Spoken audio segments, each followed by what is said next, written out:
Vamos continuar agora a sequência aqui, irmãos, da nossa última palavra, voltando para o Salmo de número 51. Vamos ler os versículos 18 e 19. Faze bem a Sião segundo a tua vontade, edifica os muros de Jerusalém.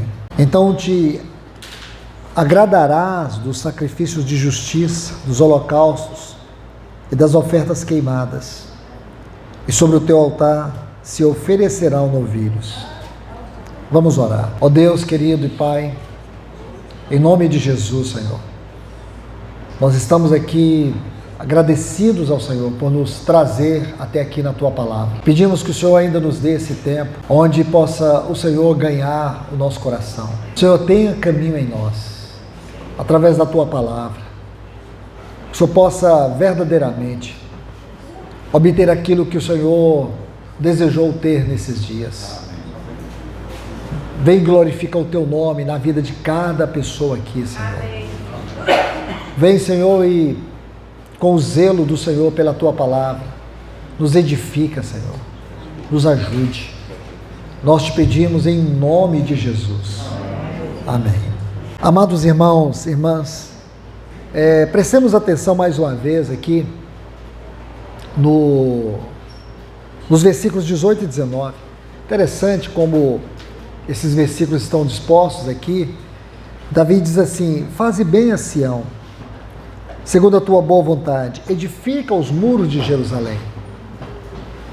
Aí tem essa expressão, então, porque aqui atrás ele vai dizer para o Senhor: não te compraz em sacrifício, do contrário eu te ofereceria, nem te deleitas em holocaustos.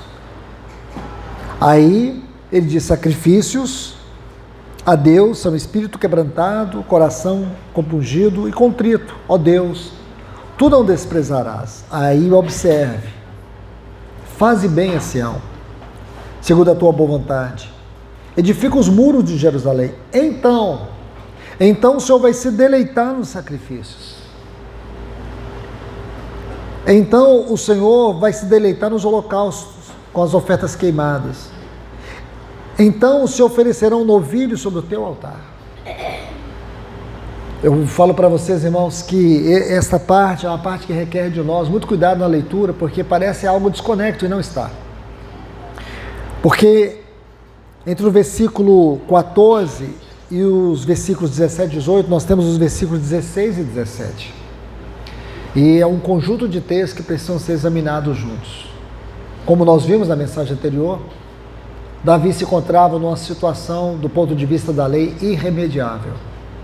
Um homem que não tinha condições de obter o favor de Deus segundo a lei, porque não havia nenhum sacrifício que pudesse propiciar para ele a bênção da graça, da misericórdia e do perdão. Mas ele ora confiado no amor de Deus. A esperança de Davi estava baseada na compaixão de Deus. Ele ora. Então aqui no versículo 18 do Salmo 51, Davi vai usar duas figuras, a figura de Sião e a figura dos muros de Jerusalém. É uma metáfora e ela precisa ser explorada por nós. Aqui eu quero chamar a atenção de você sobre algo que é um princípio espiritual que precisa ser compreendido por nós.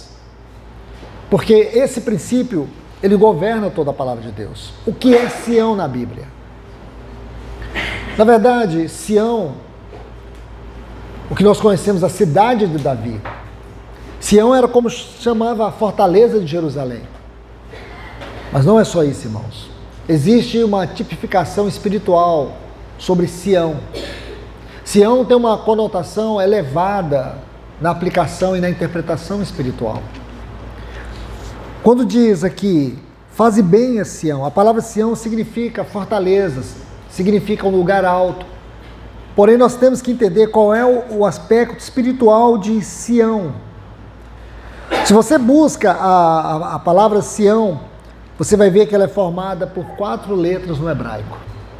E essas letras vão dizer algo para nós. A primeira letra, que é Tsad, fala de habitação, aonde habita a justiça. A primeira letra que forma Sião, Tsad. A segunda letra é o iode. Essa letra no hebraico, ela representa a mão de Deus. Deixa eu contar algo para os irmãos aqui. Isso é muito importante. Eu gostaria que vocês considerassem isso. Nós sabemos que o hebraico, ele tem 22 letras. As letras no hebraico, elas têm valores numéricos. O idioma hebraico é um idioma místico. Não leve místico pelo lado negativo das coisas, sabe, irmãos? Tem gente que acha que místico é algo do misticismo. Misticismo não tem nada a ver com místico. Místico fala de algo misterioso, existe uma verdade escondida. O hebraico é a língua do povo de Deus. Vamos dizer assim, o hebraico é a língua que Deus se comunicava com o seu povo. É a língua do seu povo.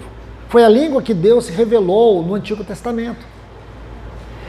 E o que existe sobre o hebraico, irmãos, sem arrogância nenhuma, nós passaríamos todo o final de semana estudando só sobre o aspecto espiritual do alfabeto hebraico. Só no Velho Testamento. Então, quando você explora as palavras no hebraico, você fica profundamente encantado com tudo isso. Então, quando eu estou colocando isso aqui, você vai ver que Deus coloca as palavras, e Ele é o autor das palavras, Ele é o autor da linguagem. Porque o Deus Criador é o Deus que fala, e a linguagem é uma manifestação de Deus. E Deus escolheu o hebraico para ser a língua da manifestação da sua palavra, da revelação da sua palavra. O que se sabe, que já se descobriu sobre o hebraico é tão impressionante, mas tão impressionante, que cientistas, eles descobriram que aquelas cadeias hidrogenadas do DNA humano, Deus colocou ali a sua assinatura. Isso é muito importante. Se você olhar em todos os campos, você vai ver como que Deus, Ele se revela na sua palavra. E aqui eu estou simplesmente tentando mostrar isso para os irmãos. E aqui, vou passar rápido sobre isso. Então, o iode aqui, se você estuda essa letra no hebraico, fala da mão de Deus, porque é Deus o edificador da sua casa. A terceira letra é o vav. O vav é a letra vav no hebraico, ela fala da conexão que existe entre os céus e a terra. Então ele está dizendo para nós aqui que Sião é o lugar onde os céus e a terra se encontram. E por último, aqui é a letra Nun. Essa letra, ela fala do crescimento espiritual.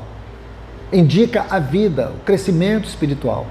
Então, Sião é o lugar da habitação de Deus, é o lugar da edificação de Deus, é o lugar onde os céus e a terra se encontram. Sião nos fala do progresso espiritual. Isso tudo faz sentido quando você estuda Sião na Bíblia. Você nunca vai ver assim, haverá uma nova Sião, mas haverá uma nova Jerusalém. Sabe por quê? Porque Sião não envelhece. Sião, biblicamente falando, é de um profundo significado espiritual. É muito mais do que um nome geográfico. Guarde isso. Então, você pega aqui o versículo 18. Faze bem a Sião. Isso, nós estamos saindo do aspecto literário para o aspecto espiritual. É isso que nós fazemos com a palavra de Deus, ou que o Espírito Santo faz com a palavra de Deus. Nos tira da letra e nos leva para o Espírito. Nos tira de um plano natural, geográfico, e nos leva para um plano sobrenatural, espiritual. E esta é a maneira de se expor a palavra de Deus. Sempre foi usado pelos apóstolos no passado. E aqui nós estamos vendo algo. Quando você abre sua Bíblia, por exemplo, em Apocalipse capítulo 14, se você quiser abrir, fique à vontade. Em Apocalipse capítulo 14 tem uma visão muito linda, porque diz que João, ele vai ver o Cordeiro em pé sobre o monte Sião, e com ele os 144 mil. Então eu já vi que esse assunto é um assunto que os irmãos têm familiaridade. O número 144 mil eu também quero corrigir aqui. Assim como a Nova Jerusalém, essa cidade onde nós vamos morar. É porque, irmãos, os cristãos, eles aprenderam a serem doutrinados com música. É música que doutrina, né? Então tem tantos cânticos. Para Jerusalém celestial eu vou. Ruas de ouro e cristal. Não tem ruas. Onde tem ruas na Bíblia? Na Nova Jerusalém. Nem rua tem. Você sabia disso? Não, irmão, lá diz que tem rua. Não tem, irmão. Pelo amor de Deus. Não usa o texto fora da sua interpretação. A palavra lá é plateia. Plateia. Plateia. Sabe o que significa plateia? Praça. A cidade só tem uma praça, não tem nem rua. Tá certo? E tem um rio na cidade. E diz que de um lado do outro rio está o quê? A árvore da vida. Aí você fala, não estou entendendo nada. É claro que não está entendendo, nem eu estou entendendo. Porque a Jerusalém não foi para a gente entender, porque não tem como entender. Você viu a dimensão dela? Então, se você pega essas coisas no sentido literal, você vai arrumar uma confusão tão grande que depois você não consegue explicar para uma criança. Porque a cidade é de ouro e cristal. Não é verdade? As ruas, pega os hinos aí sobre Nova Jerusalém, tudo tem ruas, é tudo heresia, heresia. E se alguém fala assim, não, irmão, mas eu achei aqui na Bíblia onde tem a palavra ruas, alguém colocou lá e vai pagar por isso. Porque se moveu um tio, a gente vai responder. Então não fala de uma cidade física, fala de uma cidade espiritual. Nessa cidade tem um santuário, o santuário dela é o Senhor. O Senhor é o santuário dessa cidade. Essa cidade, olha, que é um texto, vou dar interpretação bem prática para os irmãos, onde a Bíblia interpreta a própria Bíblia. Apocalipse capítulo 21, versículo 9, está assim, vem, mostrar-te-ei, Apocalipse 21, 9, vem, mostrar-te-ei a noiva, a esposa do Cordeiro. Olha o versículo 10, e me levou até uma alta montanha, e ali eu vi. O que o anjo diz para ele? Vem e te mostrarei a noiva, a esposa do Cordeiro. E me levou até uma alta montanha e vi a Nova Jerusalém descendo do céu. Então o que o anjo queria mostrar para ele? A noiva. O que ele viu? A Nova Jerusalém. Então essa é uma cidade nupcial. Ela é uma figura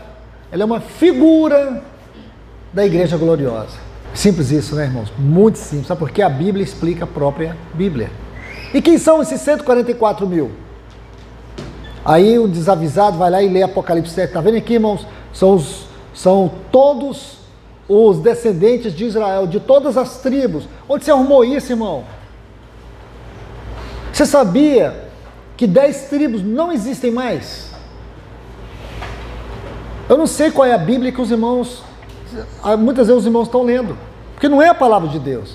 Lembra que no ano de 722 o rei da Síria conquistou o reino do norte. Israel se dividiu em 2 reinos, no tempo de Roboão, filho de Salomão, neto de Davi. O reino de Israel se dividiu em 2 reinos, reino do norte, capital Samaria, reino do sul, Judá e Benjamim, capital Jerusalém. O reino do norte, 10 tribos, eles foram levados para o cativeiro da Síria em 722 e nunca mais voltou. O que tem disso aí é os samaritanos. Você diz, irmão, mas está no Google? Não está no Google, não. Deve estar lá, mas está na Bíblia que a gente não lê. Não é? Aí depois, 100 anos depois, vem a Babilônia, conquista o reino do norte, leva para o cativeiro da Babilônia. Eles ficam 70 anos. Aí depois vem Esdras, Neemias, e restaura a casa de Deus, restaura os muros de Jerusalém, restaura o povo. E assim termina o Antigo Testamento. Tem alguma dificuldade? Não tem, irmãos. Não tem. Tá certo? Aí quando você chega aqui e fala assim, então, são as 12 tribos de Israel. Não é, irmãos. Israel não tinha 12 tribos. Onde é que você leu que Israel tinha 12 tribos? Tinha sim, irmão. Não tinha. Tinha sim, não tinha. Efraim e Manassés é o que em Israel, irmão? Então tinha 12 tribos e tinha também Efraim e Manassés.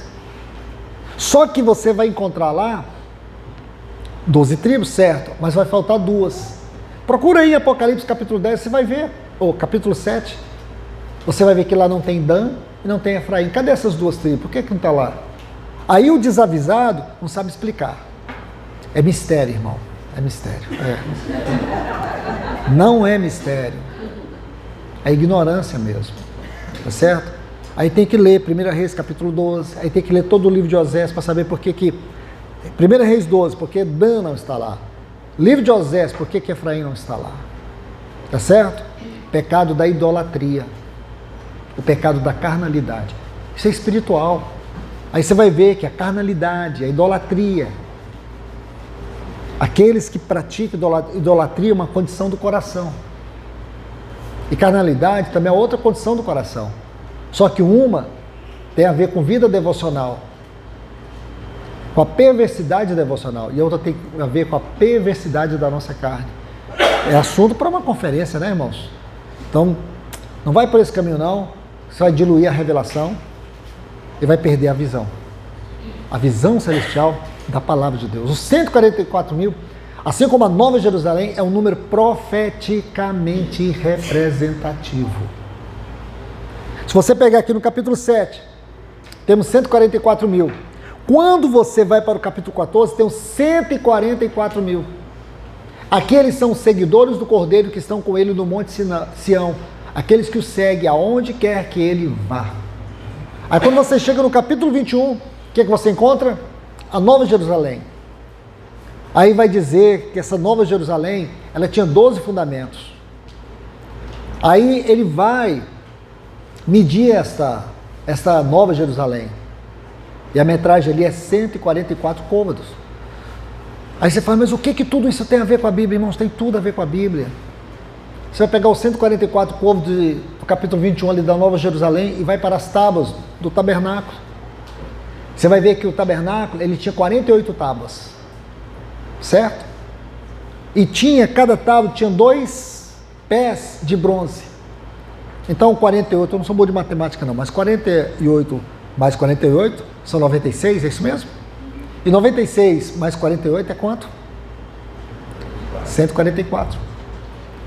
Aí você fala assim, mas não estou entendendo nada. Bom, pelo menos eu já te mostrei o caminho que você tem que estudar, né, irmãos? Tem a ver com a casa de Deus.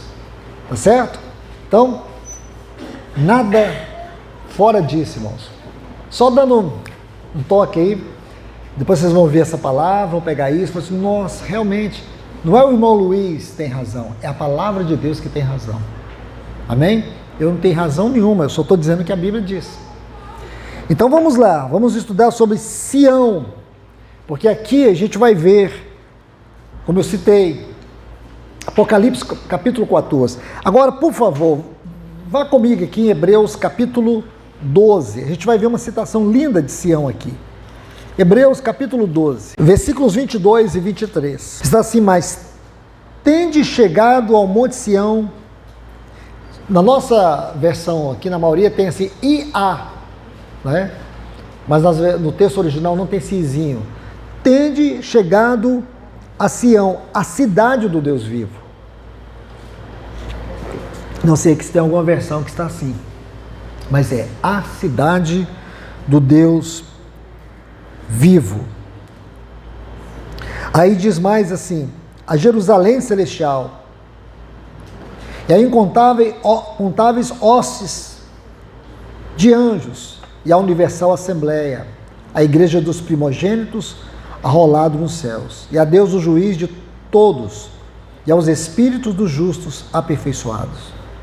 Se você voltar ao versículo 18 acima, está assim, não tende chegado ao fogo palpável. Está vendo aí?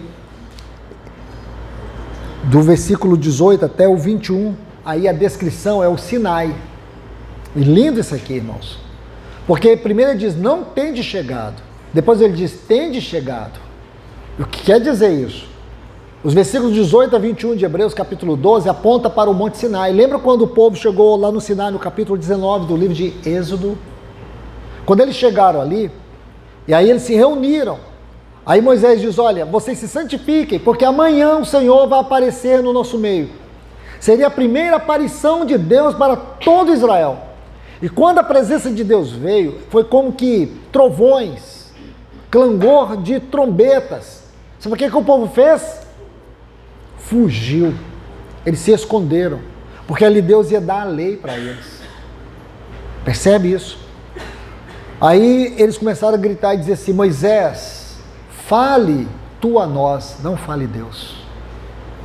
Está lá no capítulo 19 do livro de Êxodo. É esses dois textos aqui. ou esses textos, versículos 18 até o 21. Não tende chegado ao fogo palpável e incendido, e à escuridão, e à caligem, e à tempestade, ao som da trombeta. Ele está simplesmente escrevendo isso que aconteceu lá, que eu acabei de citar. Aí ele diz, se você quiser, Êxodo capítulo 19, os versículos 16 a 21. Êxodo 19, versículos 16 a 21. Depois você lê em casa. Aí diz assim, era terrível, versículo 21, que se via, que Moisés disse, estou todo aterrorizado e trêmulo. Até Moisés. Então imagina o povo. Aí, versículo 22 diz, mas tendes chegado a Sião.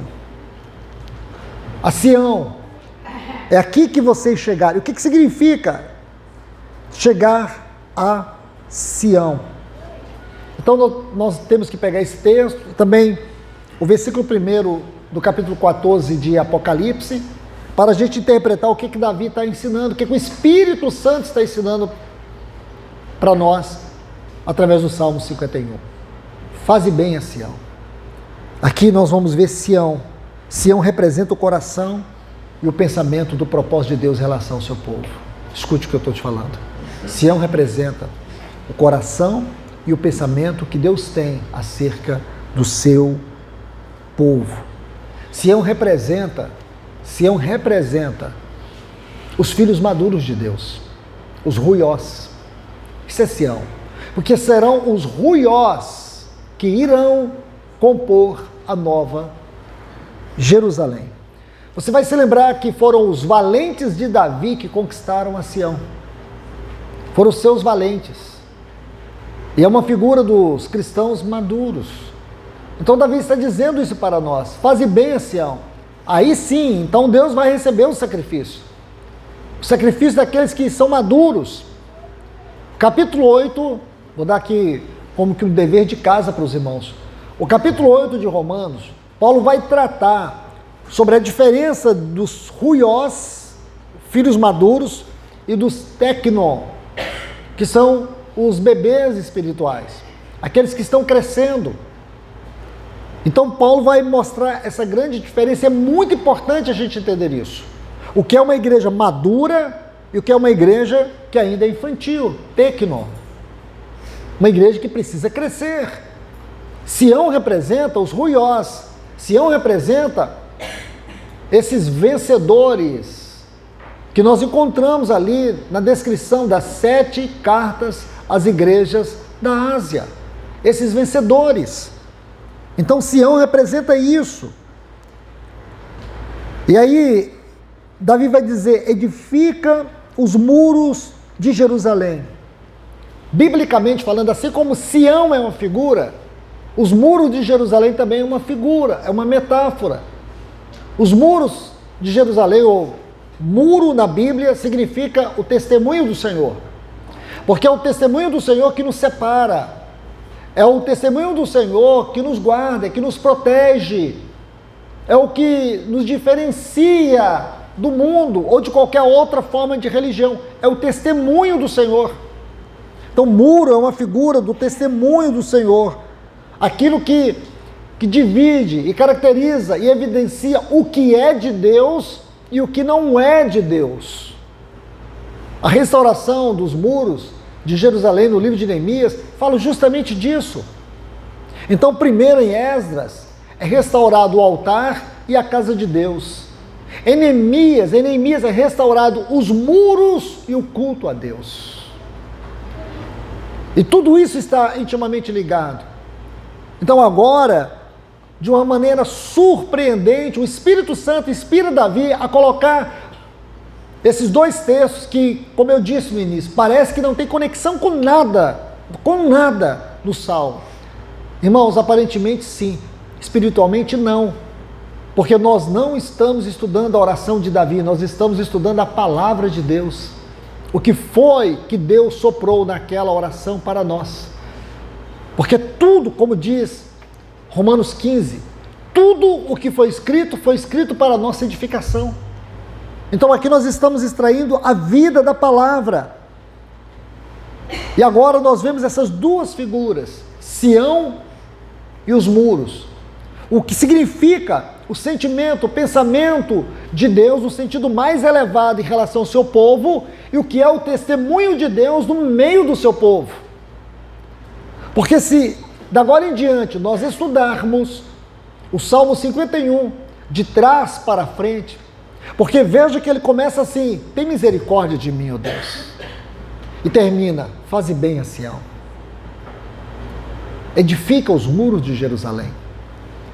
Começa com um homem extremamente quebrantado. Esse é o caminho da cruz, é o caminho da glória, é o caminho da vida cristã. Porque todos nós começamos a vida cristã por causa da misericórdia de Deus. E terminaremos como uma grande cidade para Deus. Se você vê, aqui está o caminho dos evangelhos. Começamos com Cristo, resgatando, buscando homens que não tinham a menor condições de chegar ao Pai. Os evangelhos começam assim. Então nós temos as epístolas, e por fim nós temos o livro de Apocalipse. Se você ver, é exatamente o Salmo 51. Nós temos os evangelhos, nós temos as epístolas, porque o que as epístolas fazem é explicar os evangelhos. As epístolas é um prolongamento dos evangelhos. Porque aqui nós vamos ver o evangelho da nova aliança. Porque se Davi, ele se rasga por causa do seu pecado, ele se arrepende, e todo o seu arrependimento não é vão, porque o seu arrependimento está firmado na esperança do amor, da misericórdia e da graça de Deus. Aonde nós vamos encontrar a exposição mais profunda do amor, da graça e da misericórdia de Deus? Nas epístolas. Porque os evangelhos nós temos a verdade objetiva.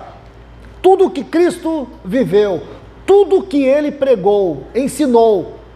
Nós podemos dizer assim, do ponto de vista da revelação do evangelho, o ministério de Cristo, sua pessoa e seu ensino são os aspectos objetivos do evangelho. E as epístolas são os aspectos subjetivos. Porque agora as epístolas vai traduzir para nós a pessoa e a obra de Cristo. É o que pavimenta o caminho dessa oração. E aonde isso vai terminar? Isso vai terminar onde termina? No livro de Apocalipse. Porque agora Deus vai obter o seu testemunho. Porque João vai dizer assim que o testemunho do Senhor é o espírito, é a evidência de toda a profecia. É como se ele estivesse dizendo, tudo que se cumpre em Apocalipse é o testemunho do Senhor. Tudo, Deus não vai falhar. Deus não vai falhar. Porque Sião vai nos mostrar justamente isso. Sião vai nos mostrar que Deus chegou ao fim de tudo. Vamos ver o que representa Sião e os muros de Jerusalém do ponto de vista da revelação apostólica, que está aqui nos escritos apostólicos. Eu vou usar como exemplo o livro de Romanos e a Epístola aos Efésios. Romanos e Efésios, porque nós vamos ver a salvação do ponto da justiça de Deus e a salvação do ponto da vida de Deus. Romanos e Efésios. Essas duas epístolas vão nos mostrar esses dois lados da salvação. A salvação do ponto de vista da justiça de Deus e a salvação do ponto de vista da vida de Deus. Vamos colocar dois textos aqui para a gente começar. Quando você estuda Romanos, a ênfase de Romanos está sobre pecado e pecados, tá certo? Que aponta para o Salmo 51. Veja o versículo 7 do capítulo 4. Está assim: bem-aventurado aqueles cujas iniquidades são perdoados e cujos pecados são cobertos. Está vendo aí? Veja o capítulo 6 e versículo 6. Vamos tomar só esses dois textos por uma questão mesmo de tempo. Romanos 6,6. Sabendo isto, que foi crucificado com ele o nosso velho homem, para que o corpo do pecado seja destruído, e não sirvamos mais ao pecado como escravos. Está vendo aí? Esses dois textos apenas. Então, esta é a salvação do ponto de vista da justiça de Deus. Bem-aventurado aqueles cujas iniquidades são perdoadas, cujos pecados são cobertos, e aqui é cobertos pelo sangue de Cristo. Agora, a salvação em Efésios trata da vida de Cristo, da vida de Deus, em seu Filho. Vou colocar 2 textos, Efésios 2,6 e também o versículo 13. Efésios 2,6 e Efésios 2,13. Está assim, juntamente com ele, olha o que Paulo está dizendo aqui. Paulo está dizendo que Deus nos colocou em Cristo na cruz do Calvário. Ah, irmãos, eu sinceramente, isso impressiona o meu coração. Porque diz que Deus nos colocou em Cristo e juntamente com ele nos ressuscitou e nos fez assentar nos lugares celestiais em Cristo. Observe o versículo 13. Mas agora em Cristo Jesus, vós que antes estáveis longe, fostes aproximados pelo sangue de Cristo Jesus. Então nós temos aqui a salvação no sentido mais completo. Nesses 2 livros nós temos a salvação no sentido mais completo. Salvação do ponto de vista da justiça de Deus e a salvação do ponto de vista da vida de Deus. Deixe-me deter aqui em Efésios. Por quê? Porque do ponto de vista da justiça de Deus, tudo está consumado. Tudo. Tudo que você olha ali no Salmo 51, você vê o clamor de Davi pela sua vida. Hoje nós não precisamos mais desse clamor. Sabe por quê? Porque tudo está consumado. O que nós precisamos não é pedir que Deus faça, Ele já fez. O que nós precisamos é apropriar do que temos em Cristo Jesus. O poder do seu sangue. Porque hoje, quando nós confessamos nossos pecados, quando nós rasgamos nosso coração, quando somos perfurados pela palavra de Deus, nosso coração se torna compungido, rasgado, quebrantado. É porque nós estamos perdendo a presença de Deus. Porque aqui agora tem essa outra questão da vida. Da vida. A vida que precisa ser mantida. Essa salvação pela vida é muito importante. Você vai ver que Efésios vai dizer, no capítulo 2, os versículos 1 a 3, Efésios vai dizer que nós estávamos debaixo de 3 reinos. 3 reinos. Ele vai dizer que nós estávamos debaixo do curso deste mundo. Lembra disso? E vos vivificou, estando vós mortos, os vossos delitos e pecados, os quais andaste outrora, segundo o curso deste mundo. O curso deste mundo. O curso deste mundo é todo o sistema maligno que nos aprisionava. Esse sistema ainda está aqui. E tem sido uma prisão para muitos. Todo o sistema maligno que opera por meio do mundo, de todas as organizações, sejam políticas, sejam quais forem, toda forma de organização do mundo está contaminada por principados e potestades dominadores deste mundo tenebroso. Interessante que Efésios 6,12, quando ele fala dominadores deste mundo tenebroso, a frase dominadores deste mundo tenebroso é cosmocratos, cosmocracia.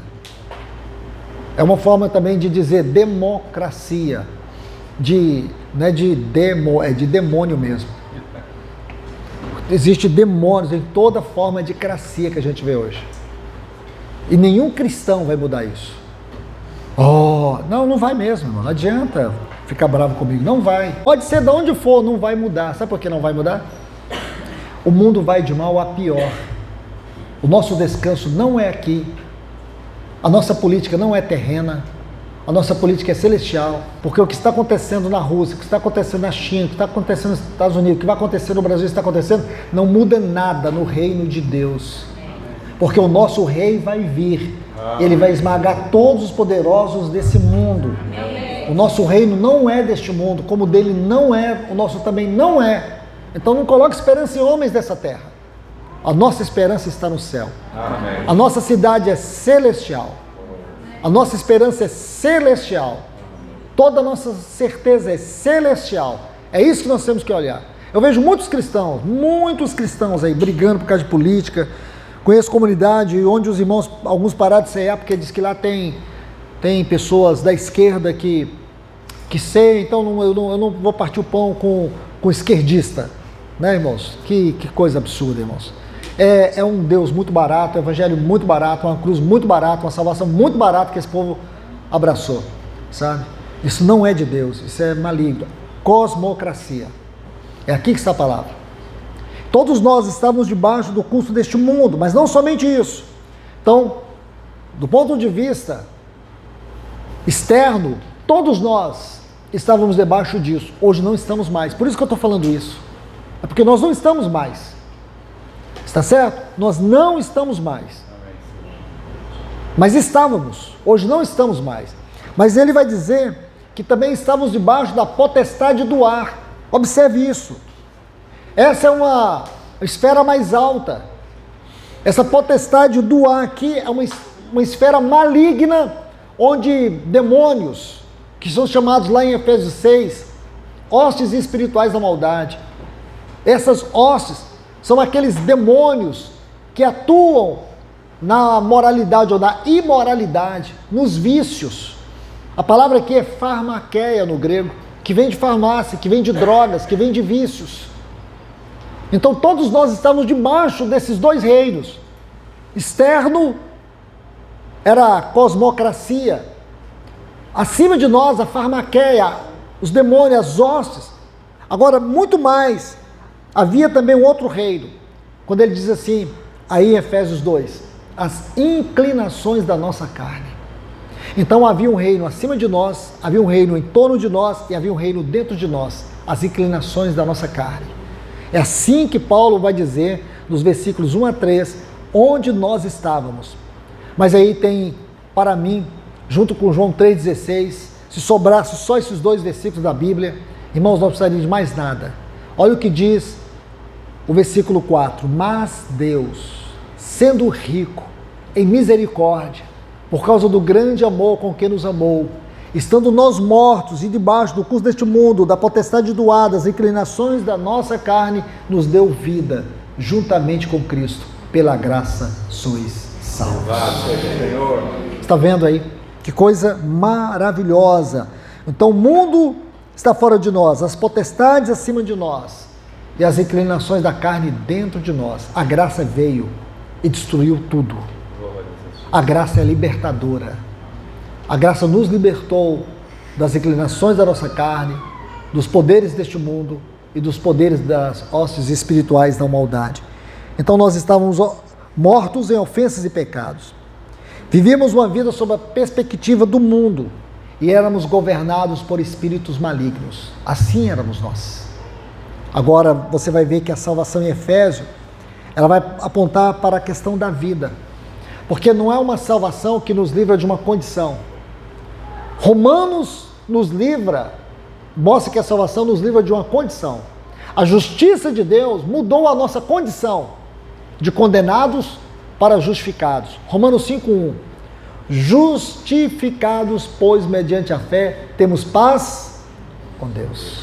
Agora estamos em paz. Por que nós estamos em paz com Deus? Porque a justiça de Deus nos declarou justos, apagou toda a nossa dívida e mudou a nossa condição. Só que Efésios não só mudou a nossa condição, mudou a nossa posição. Outrora, nós estávamos debaixo de 3 reinos: os reinos do mundo, as hostes espirituais da maldade e as inclinações da nossa carne. Aí, Colossenses 1,13 diz assim, que ele nos tirou do império de trevas e nos colocou no reino do Filho do seu amor. Efésios 2,6 vai dizer assim, e nos fez assentar nos lugares celestiais em Cristo Jesus. Não só mudou a nossa condição, mas mudou também a nossa posição. Você vê que coisa mais maravilhosa? Porque nós, em nossa condição, nós éramos os filhos da ira, mas Romanos vai dizer que nós nos tornamos herdeiros de Deus e co-herdeiros com Cristo. Nós seremos os ruiós, os filhos maduros de Deus. Veja tudo isso, o tanto que essas verdades são preciosas para nós. E é justamente aqui que se encontra a promessa de Deus nesse maravilhoso Salmo 51. É aqui que nós todos precisamos guardar o nosso coração e nos curvar diante de Deus e adorá-lo, porque nós podemos ver a grandiosa obra que Cristo realizou para nos salvar. Porque tudo que Davi, neste Salmo 51, ele buscou de Deus para si, é o que Deus nos deu em Cristo. Tudo que Davi anelava ter de Deus, é o que Deus nos deu em Cristo. Você pode ver isso? Porque quando nós olhamos esta oração do ponto de vista da antiga aliança, a antiga aliança não pode respaldar o que Davi está pedindo. Mas só que quando Deus olha para Davi, Deus olha para a cruz. Por quê? Porque a cruz não seria um acontecimento para Deus. A cruz já era um acontecimento dentro de Deus. O pecado nunca pegou Deus de surpresa. Então Deus podia perdoar Davi, porque Davi foi perdoado pela graça de Deus. Veja que o Deus de toda glória que se revela para Abraão é o Deus de toda graça. E você não vai estudar a doutrina da graça no Novo Testamento, a doutrina da graça está no Velho Testamento, porque graça não é uma definição do que Deus faz, graça é uma definição de quem Deus é. Misericórdia não é uma definição das ações de Deus, misericórdia é uma definição do caráter de Deus. Ele é misericordioso. E aí nós vamos ver tudo isso. Por isso, meu irmão, minha irmã, eu quero te encorajar com essa palavra. Eu quero te ajudar a ver a grandeza do amor de Deus na sua vida. A você não ficar escravizado, como eu disse na palavra anterior, por gatilhos que te minimizam, que te oprimem, que te faz olhar para trás. Nós não temos que ficar olhando para o nosso passado foi apagado, ou você não crê na salvação. Você já foi perdoada, você já foi perdoado. Você não pode se permitir ser um escravo de culpa, e às vezes culpa que você nem tem, ou não teve, porque hoje você não tem. Sabe por quê? Deus não apenas perdoou os nossos pecados, Ele também nos libertou da culpa. Lembra que eu disse sobre uma pessoa condenada, que cometeu um crime grave, foi condenado. Então essa pessoa recebe agora, por bom comportamento, ele vai receber um certo limite, né, de liberdade. Mas depois de algum tempo, ele fica livre da sua culpa diante da justiça. Mas nada muda quem ele é. Ainda continua sendo um criminoso que cometeu um crime. Ele pagou pelo seu crime, mas pagar pelo seu crime não muda a sua condição. O perdão de Deus não é assim. O perdão de Deus apaga todo o registro dos nossos pecados. Não só isso, mas muda também a nossa condição. Agora não somos ex-criminosos, ex-pecadores. Hoje nós somos filhos de Deus. Hoje nós somos da família de Deus. Hoje o seu caráter está transformando o nosso caráter. A sua vida está sendo derramada para dentro da nossa vida. Agora Ele está nos salvando é pela sua vida. Pelo seu sangue Ele mudou. Ele removeu toda a nossa culpa, toda a nossa condenação. Isso foi a obra da cruz. Só que agora a obra do sangue está nos salvando pela sua vida. E nessa salvação Ele está operando em nós a sua santidade, para que um dia nós sejamos conformados à sua imagem, a imagem do seu Filho. Está vendo? Aquela progressão de Gálatas capítulo 1, versículos 15 e 16, aprove Deus revelar seu Filho em mim. Revelar, trazer seu Filho à luz na minha vida. Cristo foi colocado em nós. Deus trouxe para a nossa vida seu Filho. Seu Filho foi trazido à luz para dentro de nós. Mas não só isso, Gálatas 2:20. Não sou eu quem vivo, Cristo vive em mim. Agora Cristo é a minha vida. Cristo é a minha vida. E Gálatas 4:19. Filhinhos, por quem de novo sofro dores de parto até Cristo ser formado em nós. Então Ele é revelado, Ele é minha vida e Ele é formado. Isso é vida cristã. Esse é o evangelho que nós recebemos. Esse é o evangelho da graça, do amor e da misericórdia de Deus.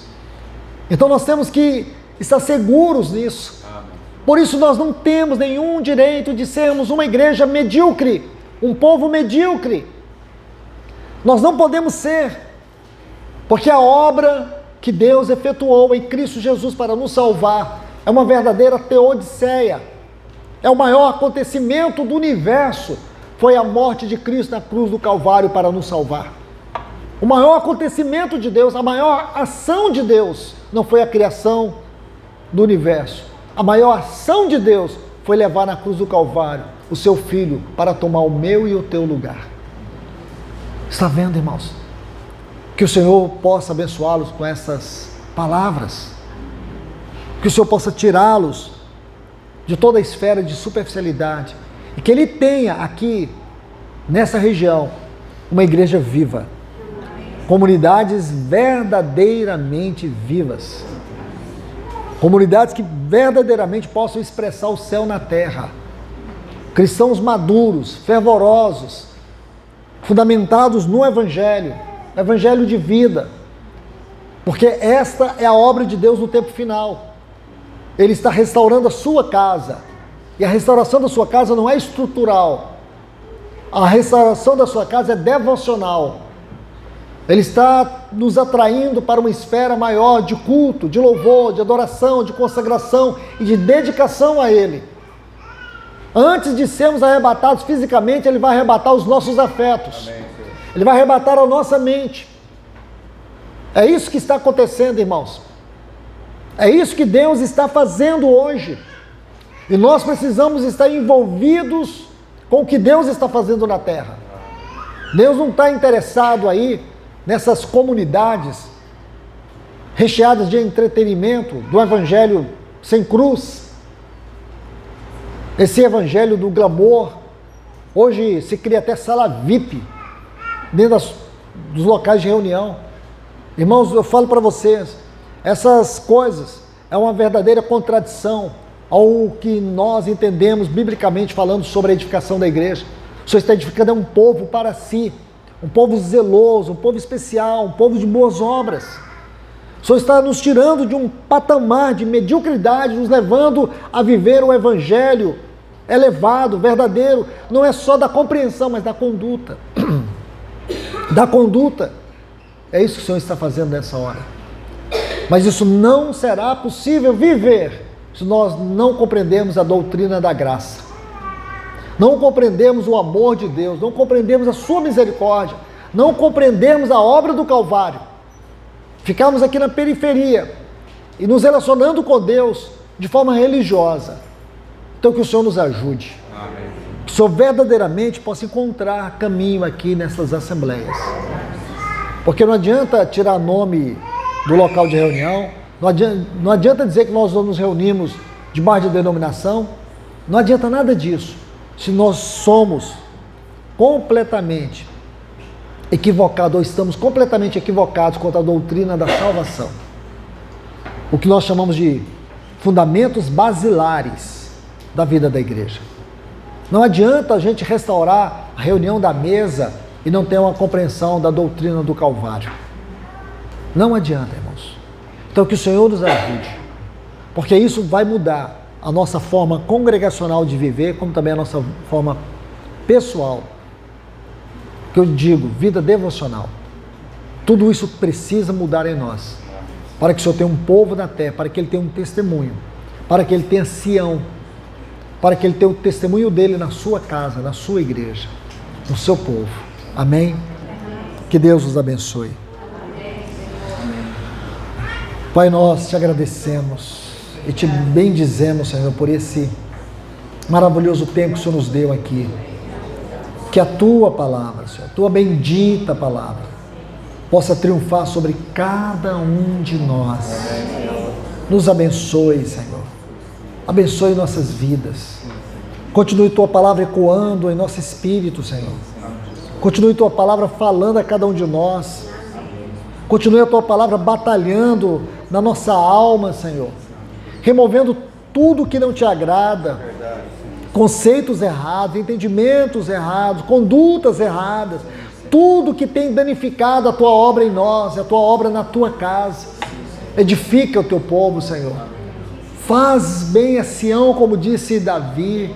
Senhor, Tu tem feito tão bem para nós. O Senhor nos deu aquele que está em pé sobre o Monte Sião, aquele que é o cabeça da igreja, o nosso Senhor Jesus. Que nós sejamos estes seguidores do Cordeiro aonde quer que Ele vá. Essa é a característica de ser Sião. Vem, Senhor, restaura os muros, restaura o Teu testemunho no nosso meio, Senhor. Em nome de Jesus, nós Te agradecemos. Amém.